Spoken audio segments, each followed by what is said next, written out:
ભરૂચ શહેરમાં ગુજરાત રાજ્ય યોગ બોર્ડ દ્વારા મેદસ્વિતા શિબિર 3ની શરૂઆત કરવામાં આવી છે। જીએનએફસી, માતરા તળાવ, જાડેશ્વર તેમજ ચાવજ ખાતે ભરૂચ જિલ્લા કોર્ડિનેટર બિનિતા પ્રજાપતિના માર્ગદર્શન હેઠળ શિબિરનો પ્રારંભ કરાયો છે। આ શિબિર 30 દિવસ સુધી ચાલશે, જેમાં મોટાપાથી પીડાઈ રહેલા લોકો ભાગ લઈ શકશે। શિબિરનો પ્રારંભ દીપ પ્રાગટ્ય દ્વારા કરવામાં આવ્યો હતો। આ પ્રસંગે ભરૂચ જિલ્લા ભાજપ પ્રમુખ પ્રકાશ મોદી સહિતના આમંત્રિતો ઉપસ્થિત રહ્યા હતા। ચારેય કેમ્પમાં 250થી વધુ સાધકોએ ભાગ લઈ કેમ્પની શરૂઆત કરી હતી। યોગમય બનાવવા માટેનો એક સંકલ્પ લીધો છે અને સમગ્ર વિશ્વમાં 21 જૂનને વિશ્વ યોગ દિવસ તરીકે ઉજવવામાં આવી રહ્યો છે અને ગુજરાત પણ એમાં પાછળ નથી।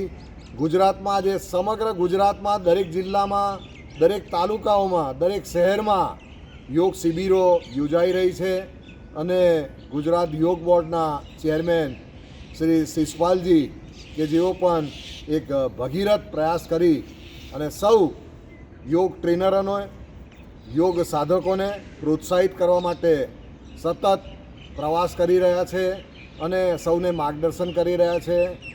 આજના આ શિબિરમાં જોડાયેલા સૌને ખૂબ ખૂબ અભિનંદન।